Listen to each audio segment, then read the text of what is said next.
Welcome back to Ray's Talk Show. This is your servidor, Ray Collazo. Thank you so much for joining me on this special edition of Ray's Talk Show. You can catch Ray's Talk Show anywhere. You can listen to a podcast, download a podcast, including iTunes, Stitcher, SoundCloud. Now our Spotify audience has really raised, given us more exposure. So we appreciate those of you listening to us on Spotify.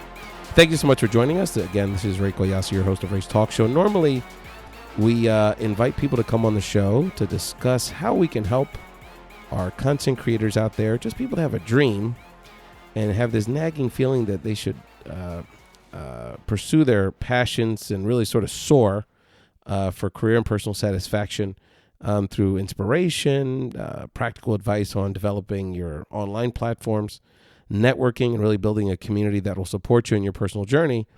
But I wanted to take a little different slant, and I'm going to be experimenting here at Ray's Talk Show over the last several weeks. I've been polling the audience and my network around the country around what they'd like to hear on our show.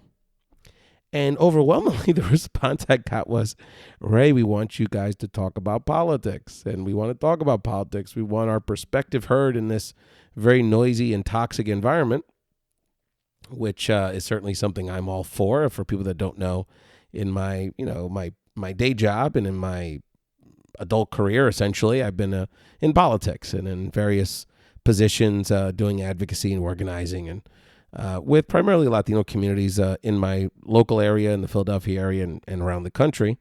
So I guess that's kind of what people want to hear about nowadays. There's a lot going on, and so I will happily oblige. So we're going to have some I'll be doing an extra episode every week, at least till the election, on La Politica, and we'll bring some of our great friends on the show to talk about what's happening out there, not just in sort of the national chatter, but in some of these hot contested states. We have friends working in swing states and observing and being engaged in very hot elections out there. So there's a lot going on, and really a broader discussion about where we're at and how we can raise our voice in this very, very challenging time to get attention out, unless you're a blowhard from Midtown Manhattan.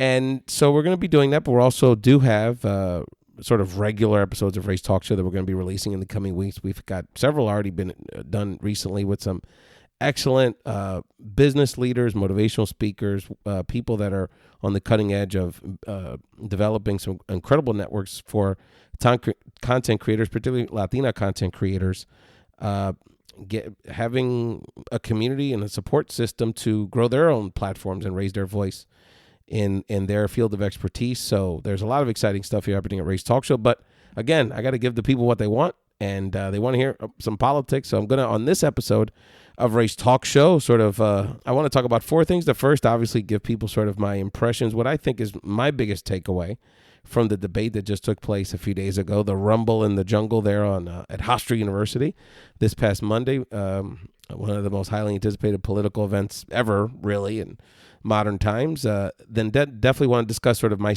take on the state of play, kind of where we're at with this election, and kind of what I see on the horizon as, what we should expect and what's going to be the key for the outcome in November. A segment which I'm calling the Bochinche of the week. We got le gustamos a bochinchar and talk the gossip of politics, and there's some interesting discussions happening and some interesting bochinche gossipy stuff happening in the world of Latino political observers, which I wanted to point out to people that's been taking place in various blogs and articles that you've seen in social media over the last few weeks. And then finally, we're going to have a shout out segment, because not everything is bad out here. There's actually quite a lot of good things happening.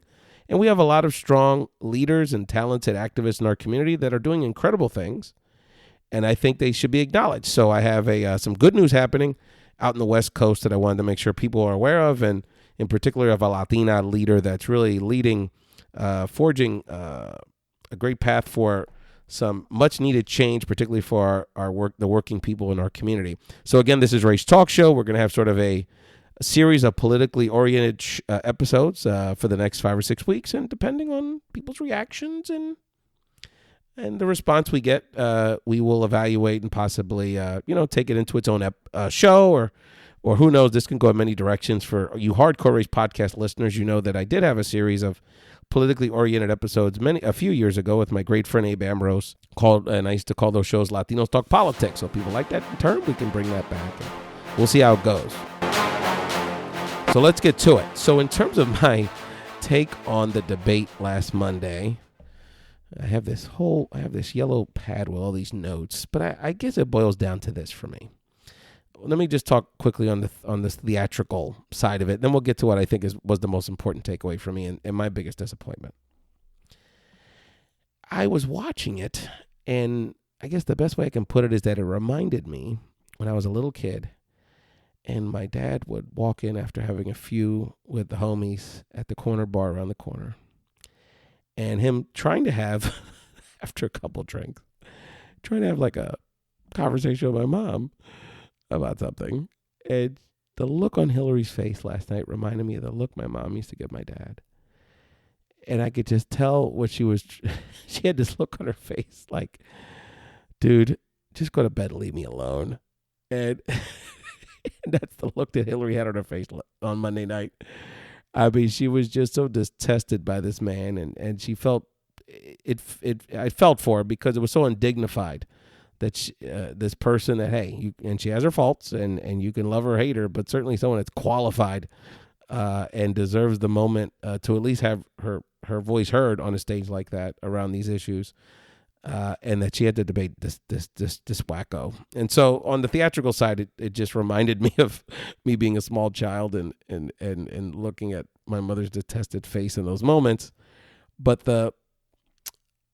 at the end of the day, you've heard a lot of commentary about the theatrics and who won and who lost. And I think at the end of the day, the biggest takeaway I got from it was, the true shame ultimately of Donald Trump's candidacy and his nomination by the Republican Party is that in this moment when literally about a third of the country was watching Monday night, in this rare opportunity for us as a country to come together and really have an intelligent, thought-provoking discussion about the issues at the end of the day that are really important to this country.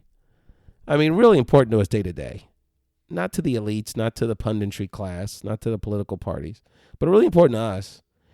And it got bogged down, and we had an opportunity to speak very little of that because this man has an ability to not only just sort of bully his way into dominating a conversation through bluster, but bogging down even someone like Secretary Clinton into muddling a discussion around personal attacks. And I felt there was just one moment when Secretary Clinton was able to spit out a phrase around, hey, the importance of college affordability. And I felt like a runner looking for water, and like I got a drip of water that could quench my thirst for actually hearing about something that we care about. And it's so important to not just young people, but people that are, working people that are struggling to, sort of get ahead while being bogged down with all this college debt that so many of us, including myself, are dealing with. I mean, minimum wage, education issues, obviously, some of which was briefly touched on and in Trump's case in a very disgusting way, some of the issues related to crime and safety in our communities and how we can truly bring our communities together. None of that was, very little of that got a chance to really be discussed. At the end of the day, it was so bogged down in this clash of personalities. And from a Latino perspective, I mean, other than a shout out from one of our by Hillary Secretary Clinton of one of our former beauty queens who got body shamed by this fascist. I mean, we were basically ignored. I mean, immigration reform, there was no mention of that. I mean, I'm sure many parents around the country would have liked to hear what are we going to be able to do to increase the amount of Latino high school students graduating high school and having the opportunity to afford and have access to a potential 4-year college degree. And none of that was discussed. And of course, Puerto Rico, forget about it. Forget millions of American citizens that are living in very distressed economic times on the island. And by the way, and this is a little jab at the media, but not so little, do people that are listening to this podcast realize that 1.5 million American citizens last week didn't have power for several days?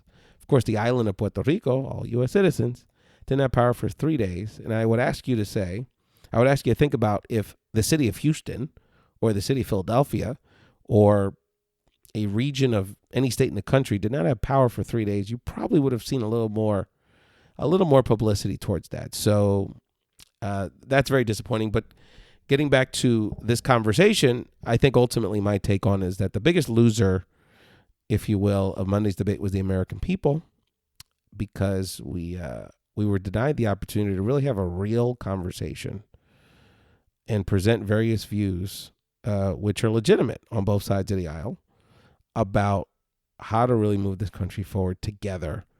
And with the exception of a few moments where Secretary Clinton was able to lay out just a few thoughts on on a few of those topics, it was there was just really a lot of hot air, unfortunately, and a lot of stabbing, front stabbing, backstabbing, whatever you want to call it. And all we can do at this point is really hold the media, hold these campaigns and these candidates in the final days to really break out of the nonsense and really give us some real clear information about the direction you want to take the country, and talk about the issues that Americans really care about. That would be a welcome change from what we've gotten so far.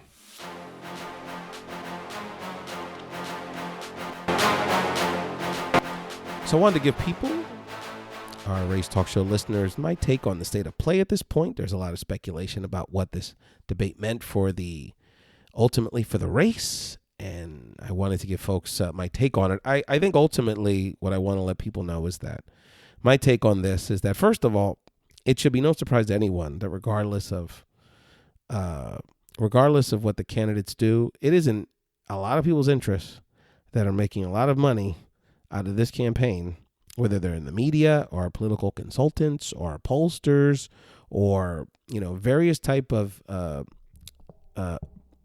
members of the media and the political class who economically benefit from this getting close, this election being perceived as close or very close. Now, the reality is, I think it is. I think, although, Secretary Clinton still is the favorite, and if you boil it down, as much as the hysteria around the race tightening, she's essentially up 2 to 3 points in every poll, and on average in the states she needs to win. And to put it in perspective, in 2012, Obama was perceived to win pretty comfortably. He only won by less than 4%, 3.8%, I believe. So, this race really isn't sort of out of whack in any way.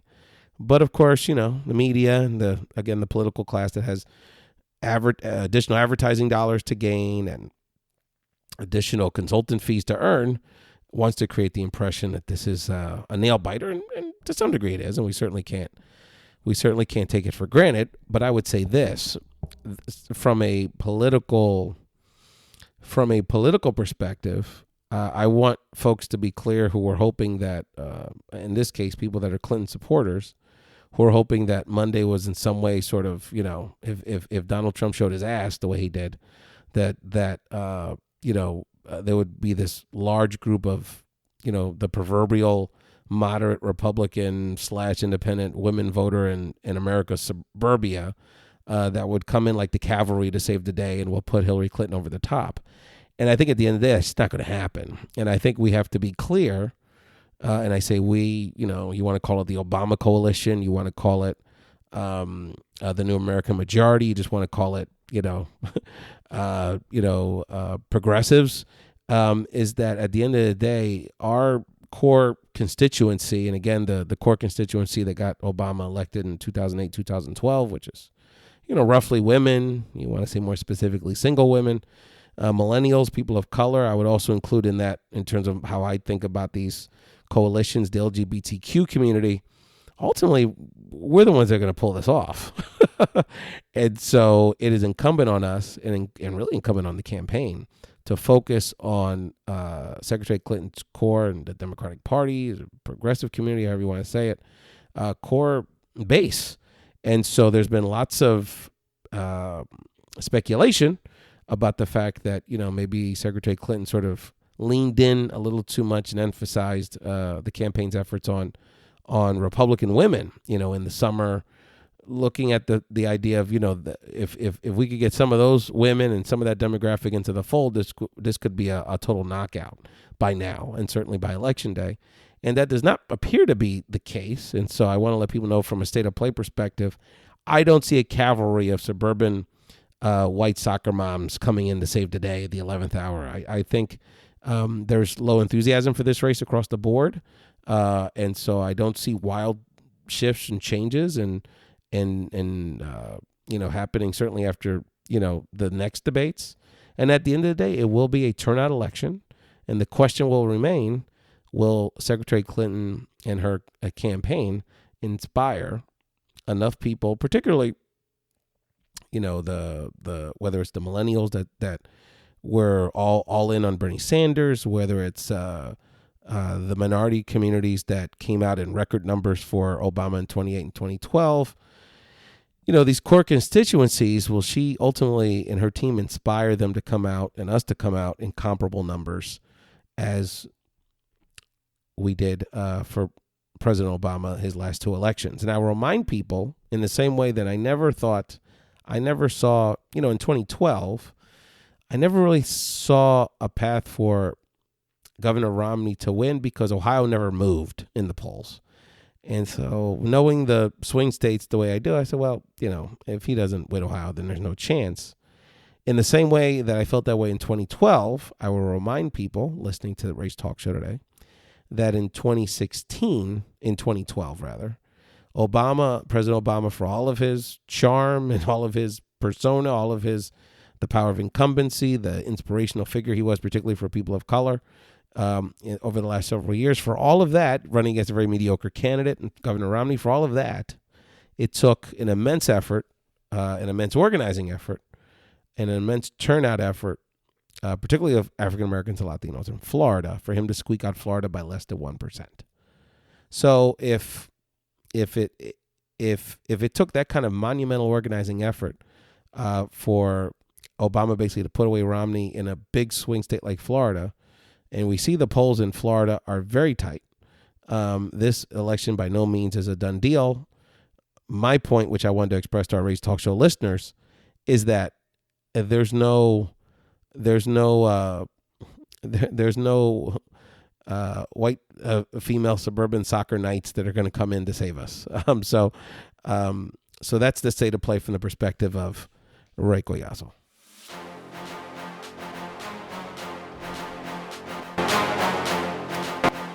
Okay, a segment which I think is going to be very popular here on these political shows here on Race Talk Show is what I like to call the Bochinche of the week. For those who aren't familiar with Puerto Rican Spanish or Caribbean Spanish or Spanish in 8 of the countries that use this word this way, Bochinche is like gossip, chisme. I know a lot of my Mexican friends will usually refer to it as chisme, but Bochinche, I love that word. And tremendo bochinche. There's a lot of bochinches in politics, which we'll get into on the show. And I'll certainly, when we have guests in the coming weeks, try to draw some extra gossip and bochinche from folks. But today, the bochinche I wanted to talk about really stems from an article that came out, and it's about 10 days ago. But, I haven't had these political shows, and it's still good bochinche, which was done in the Washington Post recently. And the title was "Among Democrats, Deep Concern About Clinton's Hispanic Strategy." And there's been sort of counter articles done, which sort of combat the argument laid out in this article by, Latinos particularly associated or formerly with the Clinton campaign. But essentially what this article boils down to, and I'll have links to it in the show notes, which you can find at rayspodcast.com when the show is posted, is that the Clinton campaign's lack of outreach, or relatively late entrance into outreach into traditional Spanish language advertising, radio and television primarily, is disappointing to many Latino political leaders, and disappointed by even people that are supportive of the Clinton campaign, and not showing that kind of full investment, particularly in Spanish language media. And so the article goes out, and one of my great friends in the political world, Fernanda Mondi, a great Latino political strategist and pollster, says in the article, quote, "I just find it to be more risky than replicating what we know worked, which is the sustained approach that the Obama campaign put in place." And this refers again to that heavy investment, or relatively heavier investment in traditional Latino Spanish language media. The counter argument, which is laid out in this article, which is very interesting, is that there's been a lot of outreach to the Latino community in general, outside of, again, Spanish TV or Spanish radio, but that the earlier investment was more geared towards social media and in particular Latino millennials.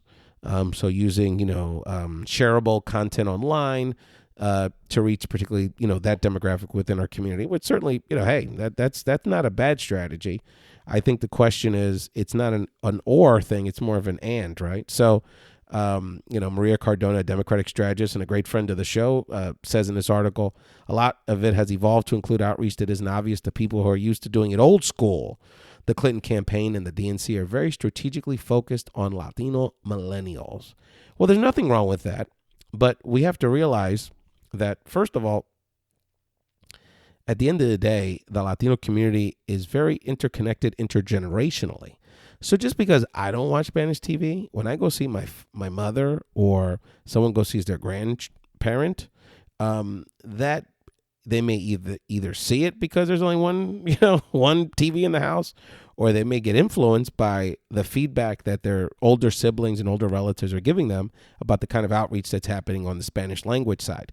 And of course, we know that older people, regardless of, whether they're recently naturalized or lived here many years or even native born, but older people in our community who tend to be the people that watch things like novelas and listen to Spanish language radio are very in tune with voting and tend to be more active in the political process than our younger people. So it's very important that all of this is done. And there's some really interesting commentary in this article, which again, I'll release in the show notes. And the last thing that I wanted to mention, I think the thing that's the most troubling flag that I think this article rightfully pointed out was that down ballot, when it comes to Senate congressional races, there is even a greater gap when it comes to Latino outreach. And I'm seeing that firsthand when you talk about Senate races in places like Pennsylvania, Arizona, Nevada, which we have a very strong Latina Senate candidate running, places like Florida, there's not that as much recognition, in some cases, very little recognition of the candidates, particularly on the Democratic side, who are running for offices. And those Senate races are critical for a potential President Clinton agenda. I mean, to have, for her to serve in a Republican-controlled House and controlled Senate would be very challenging. And also for the growth of the Latino political power, having very strong Latina coming, having the potentially first Mexican-American woman U.S. senator in the United States coming out of this election. We may have two could potentially come out of this election, actually, and we'll talk about that in later episodes. But it's critically important that Democratic Party structures across the country not only just invest on the top of the ticket where there's more resources and they have the luxury to sort of spread their money around, but to make crucial investments across the board so that we're treated with the respect that we deserve. And it's very frustrating when Democrats or other political leaders come to our community and say, well, we don't support you, or we don't prioritize your policies because you don't vote, or you didn't support us in the way we would have expected. Well, that's a two-way street, because if you don't come to our community, you don't invest in our community, you don't service our community, you don't get to know our community, then why should you assume, or you should expect, our vote and our support? So, this is an ongoing struggle that particularly Latino Democratic and even Republican, I'm sure, activists and political players have dealt with the party structure over the years. And so I'm glad this article highlighted some of those issues for healthy conversation. We know there's a lot of wonderful people.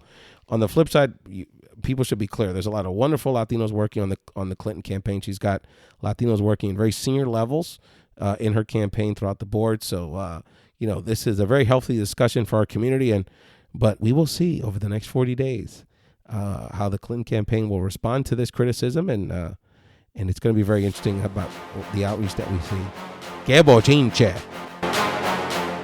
So the last segment of this episode of Ray's Talk Show, and again, this is a sort of a special political conversation with your host, Ray Collazo. And hey, let me tell you something. If you want to be on this show, you like gusta hablar la política, you want to talk about a hot topic, you want to talk about what's happening in your community, your state, you just want to talk politics, I'm down. You have a hot topic you want to get into, email me, podcastrays@gmail.com. That's podcastrays, RAYS, @gmail.com. Let me know, hey Ray, I want to go on the show. I'm going to be taping these shows probably Wednesday or Thursday nights as we get closer, every week as we get into the election, closer to the election. And I love to talk politics. You can tell. So I'm down with anyone coming on and would love to want to hear more, get more voices involved in this conversation. So the shout out I wanted to provide today is to an assemblywoman in California in the San Diego area named Lorena Gonzalez. Lorena's on fire this year.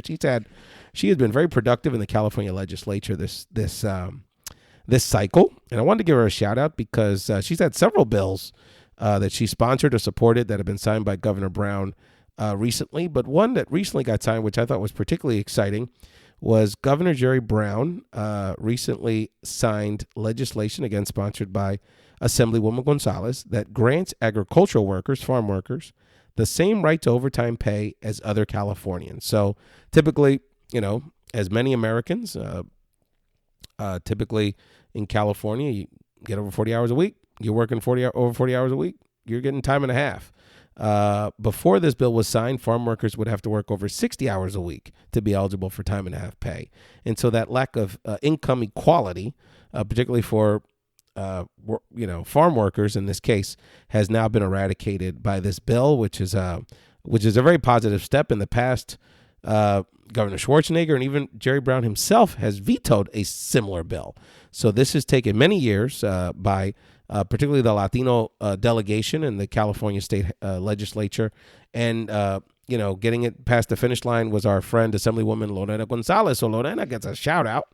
Strong Latina, labor leader, got an incredible personal story, and we'd love to have her on the show, and I'll make sure she knows we gave her a shout out on this. And I know that, hey, there's nobody that works harder out there than our farm workers, our agricultural people, the people that work with their hands to provide us the sustenance that we need to survive in a way that's affordable for our other working families. So there's nothing that, in this case, that the United Farm Workers and other networks that support the farm worker and the agricultural community deserve, then this is the least they deserve. This kind of support, this kind of acknowledgement of the value of their work and in this case, their right to receive equitable overtime pay for the rest of in California received. So a shout out to Assemblywoman Gonzalez and the rest of the legislators that made this happen. Of course, ultimately, that put the pressure on Governor Jerry Brown to finally sign this bill.